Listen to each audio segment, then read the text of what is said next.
On October the 2nd, you viciously took her away from us.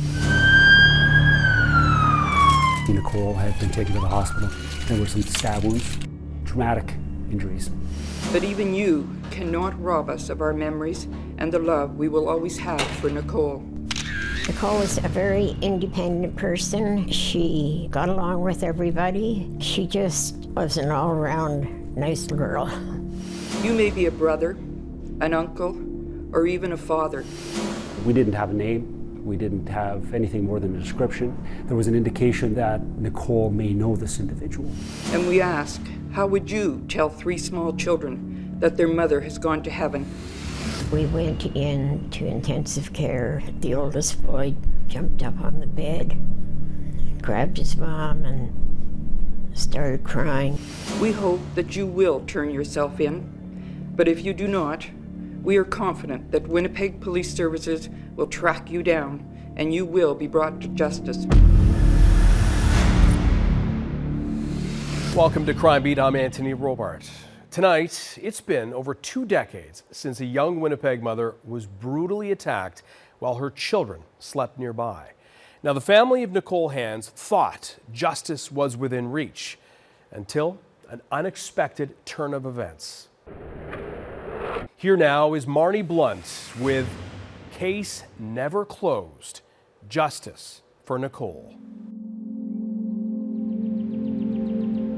Where the meandering Red and Assiniboine rivers meet, nestled in the heart of the Canadian prairies and shrouded by towering elm and oak trees, is Winnipeg. It's a city filled with history, culture, and a humble prairie charm. But it also holds a dark reality.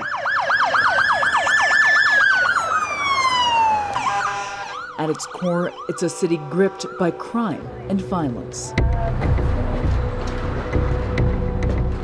In the city's North End community, rates of violent crime are particularly high.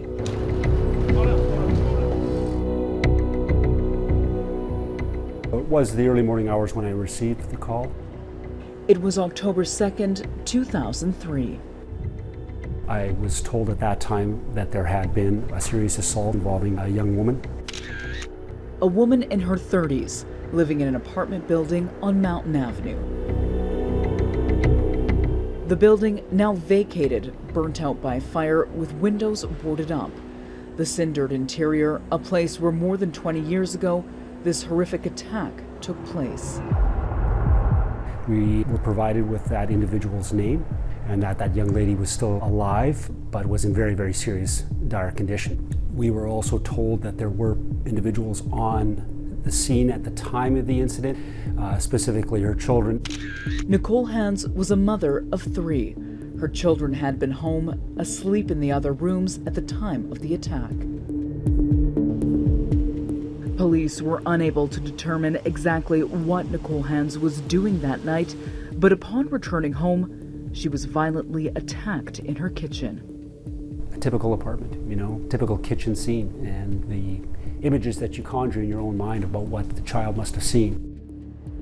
There was a good chance that homicide would eventually become involved in this case, but because she had not passed on, the investigation was assumed by our major crime unit.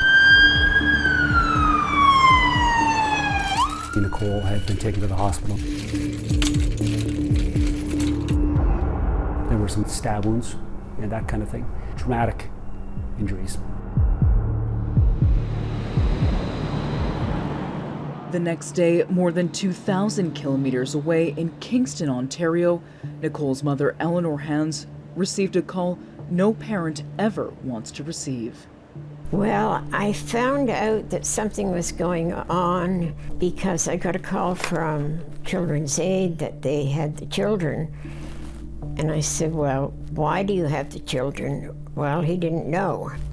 I didn't know what to do. Fortunately, I had a sister who worked for missing children, and she got on the phone and found out that Nicolle was in the hospital in ICU, was unconscious. I guess word got out that I hadn't been notified, and I got a call from the doctor telling me that she was there and she was unconscious. Please try and keep her alive till I get there. And he said, I'll do my best, but I can't promise. A nightmare had become reality, and Eleanor Hands rushed from Kingston to Winnipeg to see her daughter clinging on to life in hospital. And I was on the plane the next morning. I just had to get there. I wanted to see Nicolle, but I also wanted to be with the kids when they were going through this.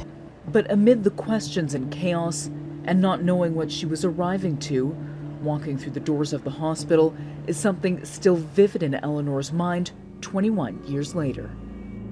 I got there the next day and I held her hand and there was no movement at all. So I stayed a while and I spoke to her, and then I had to find the children.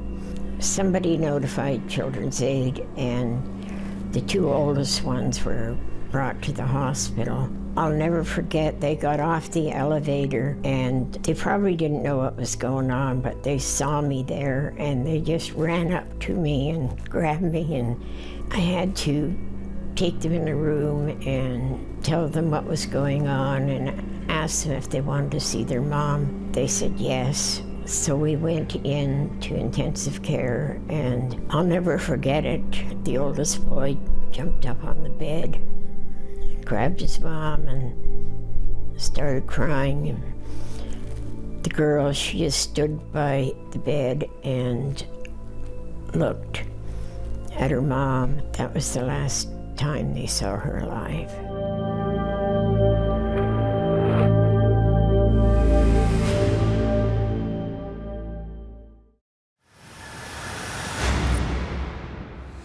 Welcome back to Crime Beat.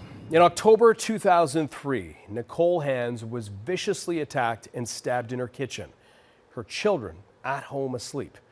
After Nicolle dies of her injuries in hospital, the homicide squad steps in. But their investigation into who was responsible will be a challenge given the age of the witness. Here now is Marney Blunt with Case Never Closed, Justice for Nicolle. There were individuals on the scene at the time of the incident, specifically her children and a male witness, a babysitter.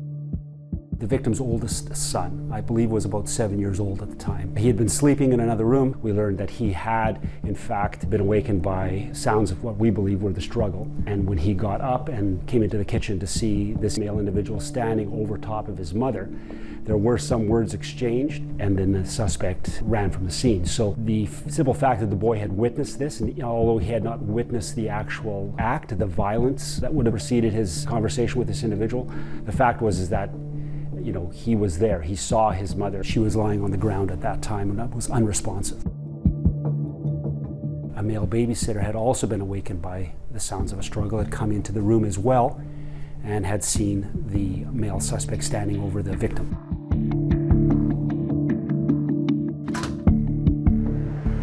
Police don't know how the suspect entered the apartment, if he was out and came back with Nicolle, or if he forced his way in. But from the onset of the investigation, police were confident with witnesses they could hit the ground running in identifying a suspect, even if the witnesses were very young. So we know that at the time the babysitter saw the suspect initially in the apartment, he ran from the apartment out the front door into the adjoining building where he notified the mutual friend about what had occurred in the apartment. The two of them then returned to Nicolle's apartment through the front door here. They made their way up to Nicolle's apartment, where they returned just in time to see the male suspect exit the suite and run out the back door here onto a back balcony that runs the length of the building. And the last they saw of the individual, he was running from the area here down the street and through the yard. I have no idea who it is. One of the children saw him. The young boy had indicated to police officers that he had seen this suspect in the company of his mother in the past. With that kind of information, we had definite courses of action to follow, and that the potential for solving this case was high. The babysitter was not considered a suspect. At the time, I do recall believing that there was potential that this individual might be holding back information. Some of the reasons for that suspicion, I guess, is the fact that, over the years you gain a little bit of experience in these kinds of things, and you come to realize that, at least initially, after a very violent act like this, there are some people out there that just are reluctant to get involved, reluctant to tell you everything they know. Have to consider was the fact that there might be reasons why he wasn't telling us the entire truth. And so for those reasons, we wanted to make sure that we covered every single possibility with him. We asked every single possible question we could ask of him. The identity of the babysitter has never been made public. He was upfront with us in our initial interview of him. We subsequently had 2 other interviews with him to try to gather as much information as we could out of him, because we believed that he was obviously a very valuable resource to us. We felt that he was being as truthful with us as he could be. But with witnesses, Thiessen says they were able to narrow down the suspect to a man who was a known acquaintance to Nicolle. The only information we had relative to that potential relationship was that they had been seen in each other's company. There was an indication that Nicolle may know this individual in some form or fashion, whether that be through her contacts on the street or from the neighborhood.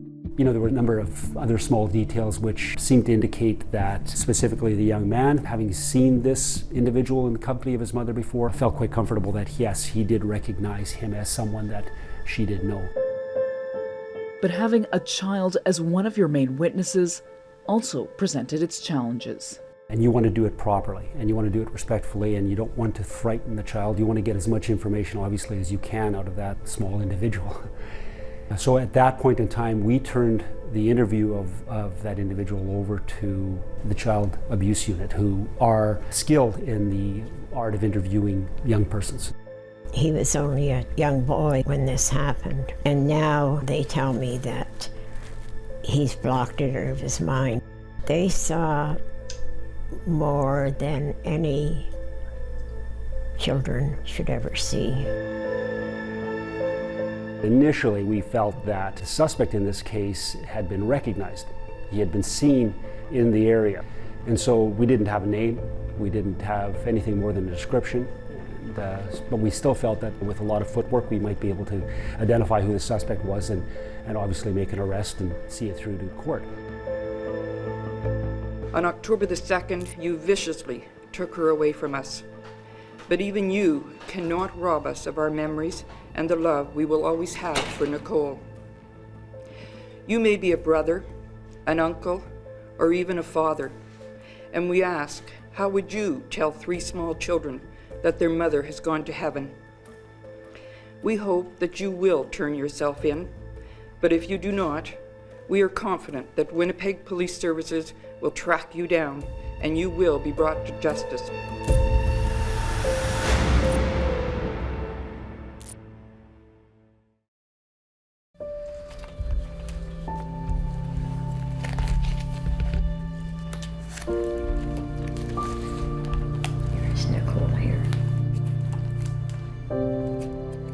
My husband and I adopted her in Red Lake when she was 14 months old. Nicolle was a very independent person. She got along with everybody. She just was an all-around nice little girl.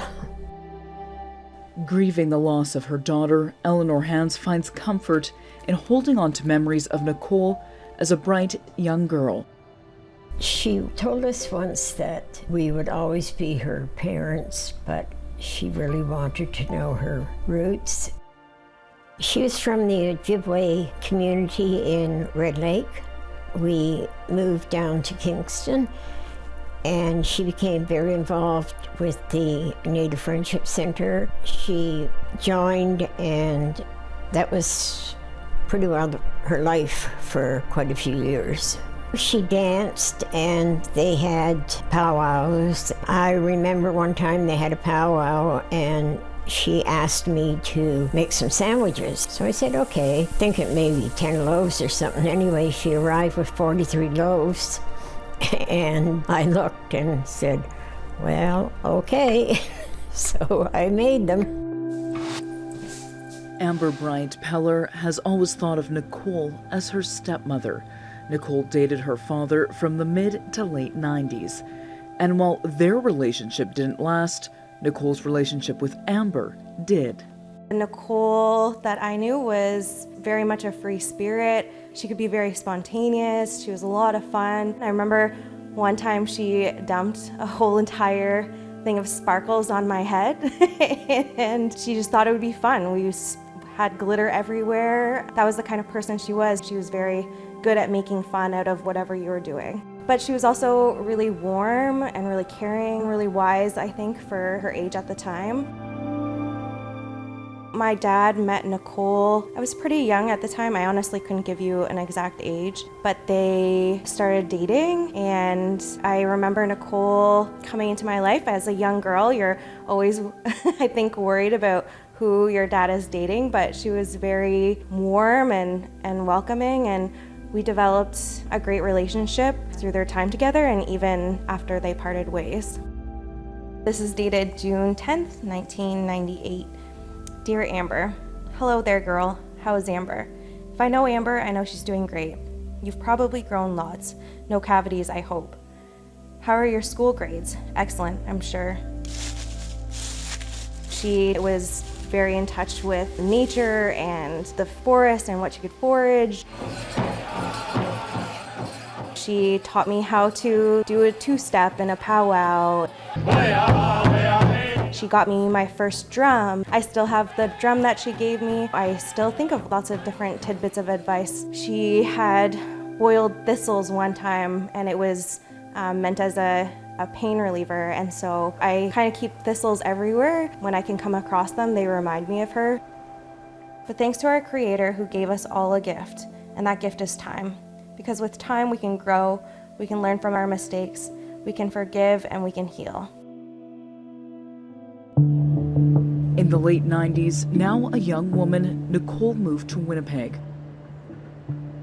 with hopes and dreams of entering a career that gives back to her Indigenous community. She went to Winnipeg hoping to get a Native social worker course. She wanted to be a Native counselor, but when she got there, they didn't offer those courses in Winnipeg, but she stayed there anyway. Nicolle grew up with ambitious aspirations, but as an adult, she had to make tough choices. And at the time of her murder, she was a single mom to 3 children. I do remember learning about Nicolle's death. I think, sorry, I didn't expect to get emotional. There was still a lot I didn't understand or know, and just a 15-year-old trying to get her brain around what happened. I still don't quite understand. I still find it hard to get my head around it.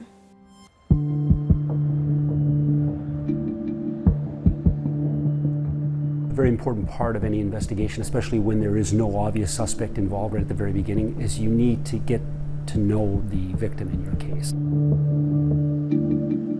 We spent a lot of time interviewing friends and family to try to understand who Nicolle was at the time of her death, what had led up to this situation potentially.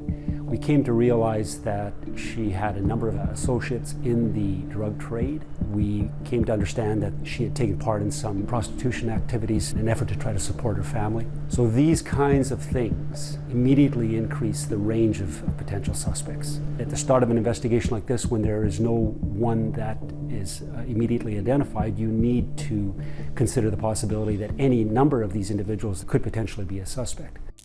Since you have chosen to take the coward's way out, we are now sending a plea to your family and friends. The family of murder victim Nicolle Hands is calling on the public to help find the person responsible for taking the life of the mother of 3. While we recognize that this will be a difficult phone call for you to make, and we understand that it is not easy to call police on one of your own, please know that your actions will be helping Nicole's family in our healing process. 74 days for her family to walk a path that no family should ever have to journey down. 74 days in which you have continued to walk the streets of Winnipeg, a free man. I know our investigators are working diligently to try and find the suspect. Certainly, we do count on the assistance that the public gives us in every circumstance. So again, I'm encouraging the public to come forward with whatever tip that they might have. Despite having witnesses and high hopes to solve the case, the investigation fell flat. Weeks rolled into months, which rolled into years. And still, the case was unsolved. In 2017, the RCMP and the Winnipeg police joined forces, and they had called it Project Devote, and they took 18 homicides, and one was Nicolle. Project Devote was an initiative formed to tackle unsolved homicides and missing persons cases. Detective Rick Lofto came onto the case, and I just had a great feeling then, because he gave me the feeling that he was going to solve this case.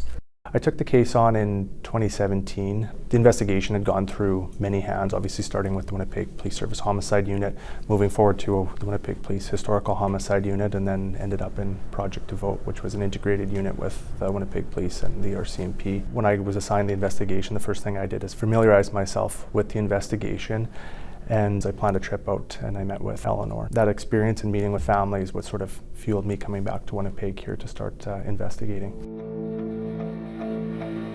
And a lot of good investigators had looked at it. There's lots of avenues that have been explored and gone down. Time can kind of be positive in a sense, but it also is a bit of a detriment. Positive in the sense that people may have, at that time, if they lived maybe higher risk lifestyles, different things like that, they maybe now moved past those lifestyles and maybe are now more willing to cooperate or speak to police. But a detriment in the sense that some people may still be in that lifestyle or may succumb to that lifestyle.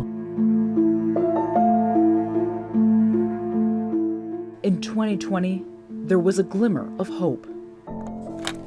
Detective Lofto phoned me up one day and said, "We're going out, we're going to make an arrest." Of course, I got all excited, and then he phoned me a little later and he said, "Well, we got him and he's in a cell."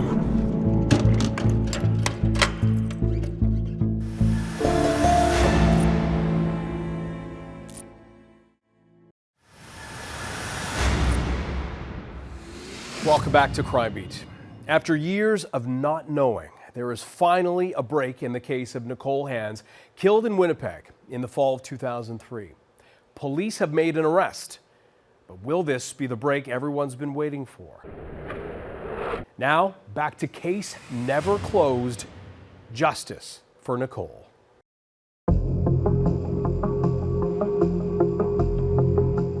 That arrest had finally become reality. Police now had a suspect in custody. Justice felt within reach for the family of Nicolle Hands. Project Devote took it over, and so there was new investigating officers. They came down and saw me, and I had great hope that there would be an arrest. It took a while, but they worked hard on it. But that feeling would be short-lived. Then the next day, Detective Lofto phoned me back and said we had to let him go. The Crown said we didn't have enough evidence. So he walked out the cell and the door, a free man. Horrified that the Crown had let him go. What could I do? It was a very, very sad day. Are you able to say more about what kind of that path was that led officers down to this person? To this day, few details are known about the suspect. His identity was never made public. Do you know exactly what this individual's relationship was to Nicolle? Police will only say he was known to Nicolle through the drug trade, and circumstantial evidence they had on the suspect was enough for an arrest, but not enough to uphold a formal charge. Investigators say they remain certain the suspect is responsible for the heartless killing of Nicolle Hands. Obviously, when you're laying something as serious as a murder charge, you want to make sure that there is that likelihood of conviction at that time. To have to put the family through another stressful ordeal of a court case and to potentially just have it essentially fall apart at court, that's not good for justice, the services that were involved, or the family. So in collaboration with everybody involved, we decided that we had to explore further investigative avenues within the avenue that we were going down currently. To your knowledge, was that the same initial suspect that you were investigating in 2003? Well, I have been provided with some information regarding that. Obviously, I'm not privy to a lot of the details involved in that part of the investigation because I'm no longer part of the department. What I do know of that suspect, it sounds to me like they were on the right track, and I believe that they identified the proper suspect. I'm confident that the person that was arrested at that time was responsible for Nicolle's murder. I was devastated. And the worst thing I had to do was tell Nicole's children that they had to let him go. And it's something I hope that I'll never have to do again. I think it was a lot of hope at that time, followed by a lot of disappointment. I know how hard it must be in cases that have gone on this long to get the evidence that you need. I just think it's sad that we got closer than we have in a long time to finding justice and peace. You do get discouraged, but you just keep sort of fighting on, and you keep trying at that point.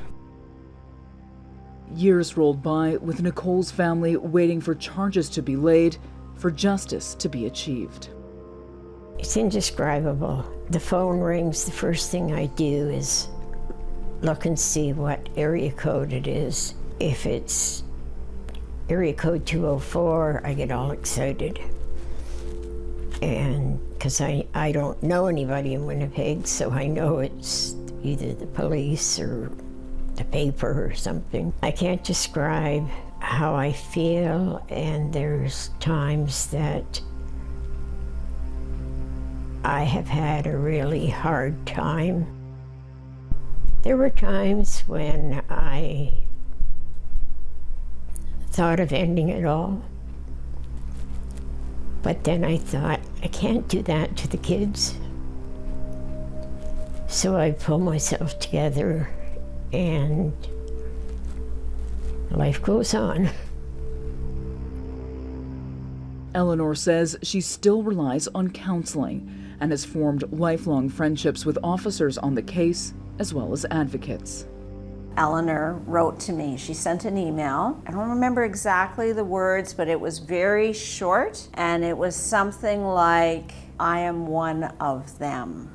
And I thought, okay, what does this mean? And I had to send her an email back to ask her what exactly she meant. And then she told me the story of her daughter, Nicolle. I went to meet with Eleanor. She shared her story with me. And at that time, I knew I had to do more. When you meet Eleanor, you cannot help but sit in awe of her. The grief that must consume her on a daily basis must be absolutely profound, but yet at the same time, you've got an individual who knows that she is compelled to make a difference. Through her contact with me, she was able to inspire me to set in place a certain course of action. And in 2014, Koala took that action. Nicolle was murdered in Winnipeg in October of 2003 at the age of 32. She left behind 3 beautiful children aged 9, 7, and 16 months to be looked after by their grandmother, a constituent of mine, who bravely shared her story at the Tyendinaga Mohawk Territories Sisters in Spirit Vigil this fall. Her story is one of far too many.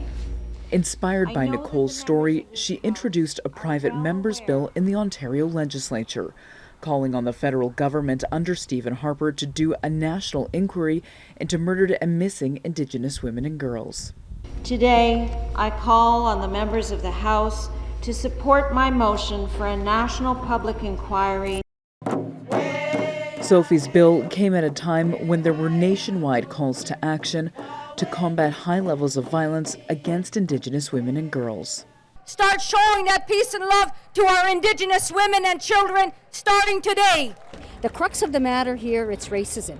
That's what it is. There's always a cause for an effect, and the cause is racism. Because when we look historically, where racism was so embedded in colonial mentality and in settlers' mentality against First Nations people. Cases of murdered and missing Indigenous women and girls, all too common across Canada. Statistics show Indigenous women, girls, Two-Spirit, and gender-diverse people are 12 times more likely to go missing or be murdered. Many of them, like Nicole's case, remain unsolved or without justice. Like the story of Tina Fontaine, a 15-year-old girl from Saugeen First Nation in Manitoba. Her body found wrapped in plastic and a duvet cover in Winnipeg's Red River in August of 2014. The man charged in the case, later acquitted by a jury. The only closure I'll ever have is when they find out who did this to her and why they did this to a small little girl. I have a bit of a hope that she's somewhere, and the only thing I pray for is she's not suffering wherever she is, but it gives me a little hope that she's still somewhere. We're the ones living the nightmare. We're the ones walking through this journey of pain and heartache and no answers and no justice for our loved ones. My grandson committed suicide a year and a half after his mother died, and her being murdered was one of the biggest issues in how he felt. But it wasn't until 12 years after Nicole's murder that the federal government under Justin Trudeau announced an inquiry into the hundreds of unsolved cases of murdered and missing Indigenous women and girls. We've come to this moment in time where our voices are actually being heard and they're actually doing something about, this tragedy. We will fail you no longer. In the days ahead, let us walk forward together as partners, hand in hand, as we right these wrongs and seek justice. But even years after the 231 findings of that report were released, many families, like Nicole's, are still grieving and looking for answers. My Auntie Myrna was a humble, beautiful woman, and she loved each and every single one of us. We miss her every day, especially this time of year, because this is around the time that she went missing, and it's hard for us when the leaves start to fall, because these memories come flooding back. And the important thing in these stories is that we understand that behind every single statistic, there's a family. There's a mother, there's brothers and sisters, aunts and uncles, cousins, and every minute of every day of their lives after that person has gone missing or is murdered, every day and every minute is filled with grief. And Eleanor really encapsulated that to me when she said, every time that phone rings, and I'm in her apartment, I'm looking at the walls where she is waiting every day for the phone to ring, for somebody to say, we caught the person that did it, we have arrested them, they are going to be going to jail. To see that woman at an October 4th Sisters in Spirit vigil and see her sit in front of a crowd of people and read her story, you just want to give her the most giant hug and wrap her up in love and let her know it's going to be okay. but it isn't always okay. But little did Nicole's family know Eleanor was about to get another call from Winnipeg, but not the call they were expecting.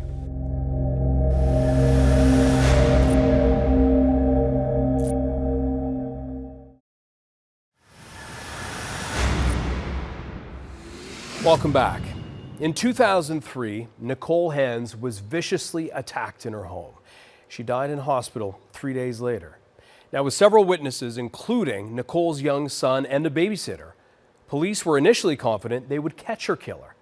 However, after an initial arrest, the Crown determined there wasn't enough evidence to convict the suspect of murder, and he was released. But the family's frustrations wouldn't stop there. Here now is Marney Blunt with a conclusion of case never closed. Justice for Nicolle. In the fall of 2023, after more than 2 decades of waiting for answers, the family learned there was a development in the case. News first released exclusively to Global News, and not news the family was expecting. Since a young Winnipeg mother was brutally attacked and stabbed inside her Mountain Avenue apartment, while her 3 children and a babysitter slept in rooms beside. And still the case remains unsolved, and there hasn't been any closure for the family of Nicolle Catherine Hands. Global's Marney Blunt has been working extensively on this exclusive story and joins us now with a preview. Marney?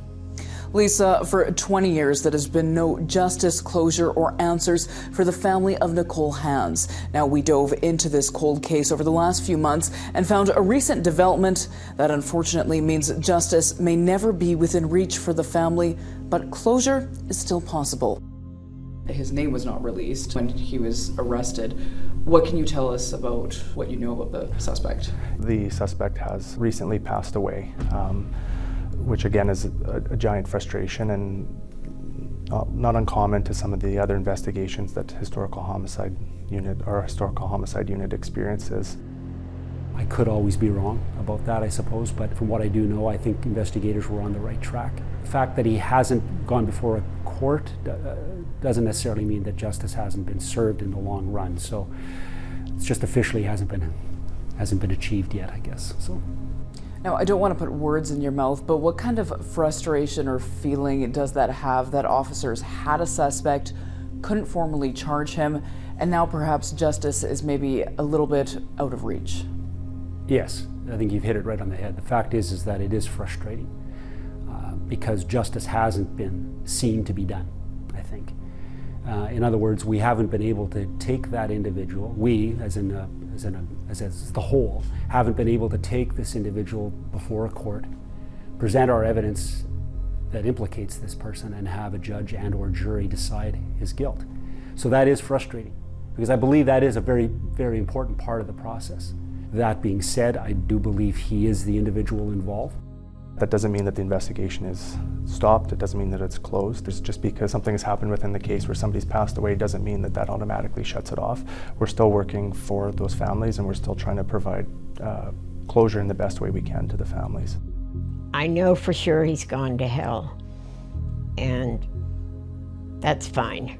That's where he belongs. When I became executive director, that's really when I found out who Nicolle was, who Eleanor was, and a little bit more about the case. We are in contact, emailing back and forth, phoning back and forth all the time. So, especially in the last few years, as she's become more and more desperate to find out the information about what happened to Nicolle. It's grossly unfair for somebody after 20 years to not have the details. They need those details to bring some peace to their life. Just think about that. Never knowing how or when specifically your very important person in your life left this world. They want justice for their beloved one. But if there's no arrest and it's 20 years later, 20 years, and you're leaving this world yourself, isn't it only fair that people should be given the information that they need to at least be able to go peacefully, or as peacefully as they can, from this world? It seems so unfair, Somebody like Eleanor, I don't know what opportunity she has ever had to find peace in her life, to find acceptance, because she didn't know what happened or all the details. As a human being, anytime you're involved in this type of investigation where an individual dies as a result of a violent act, it is something that we take obviously very, very seriously. It's traumatic for everyone involved, including the investigators. And so what makes this one that much more difficult to deal with, I think, is the fact that there was a very young family left behind. The victim, Nicolle Hands, had 3 young children. And again, the oldest boy actually had conversations, saw his mother on the floor. Fortunately, didn't see the actual violent act that led to her being injured, but his last memory of his mother is her lying on the floor with this suspect standing over top of her. Can't imagine how that's played out in his life over the years. So to not solve it weighs very heavily on me, quite frankly. It always has, always will. You feel like you've failed to a certain degree, and you've failed the family, and most importantly, you failed the victim. You're the voice of the victim. You're there to seek justice for that individual who's died and for the family that's left behind. The case is never closed. The youngest one was just a baby. He used to tell me that he remembered his mom. I would say, okay, and we'd talk about it. And then once he told me, Grandma, I don't remember my mom, but I remember her through the pictures that I see in people's houses and the way they talk about my mom. Although he doesn't remember anything of that night, he knows a bit of what went on, and if he asks me questions, or if any of them ask me questions, I tell them. They're all adults now, and I can't hide things from them. And it's better that I tell them than they find it out some other way when I'm not around to defend them. I think when we talk about not having justice and the fact that this remains a cold case and that we don't know who did this, there's a lot of emotions. It's incredibly sad. I think there's just a feeling of things not being resolved, that we'll never get that peace or that justice. It's frustrating to know that somebody could inflict such grievous, excruciating harm on a person and then a family, and just to know that they are not paying for their crimes. It feels unresolved to know that there hasn't been any justice for the people who loved her. I'm here today on behalf of the Winnipeg Police Service and on behalf of Nicoles Family. I believe that there's still somebody out there that would have information that could help us, and I'm asking for anybody with any information to come forward, if they provide it through to the Winnipeg Police Service or through Crime Stoppers, just so we can provide that official closure to the family. Any information that comes in will always be investigated, and investigated seriously. Even if it's new information implicating somebody else, that kind of thing does get looked at. I know that for a fact. Because I do firmly believe that there are people in this city right now who know what happened and know who was involved, are familiar with the details, and it's never too late to come forward with that. They don't have to be afraid. My message is, I know somebody in Winnipeg knows who did it. And I ask, please, please, if you know somebody out there, please call and give the children and Grandma some peace and closure. I can't describe how I feel. It's, I always say, I'm 82 years old, and the only wish I have before I die is that an arrest is made and somebody is in jail for what they did. If you have any information concerning Nicole's case, her family hopes you'll hear their story and come forward. They urge you to call Crime Stoppers at 1-800-222-TIPS. Eleanor says Nicole's 3 children, who didn't want to be identified, have all grown into successful young adults and are living in Ontario. she says she's proud of their achievements and the people they've become. And she knows Nicolle would be smiling down on them and be proud of them as well. I'm Anthony Robart. Thank you for joining us tonight on Crime Beat. Want more episodes of Crime Beat? Listen to the Crime Beat podcast now for free on Apple Podcasts, Spotify, or wherever you find your favorite podcast. And for past episodes of Crime Beat, go to the Global TV app, visit globaltv.com, or check out our Crime Beat YouTube page.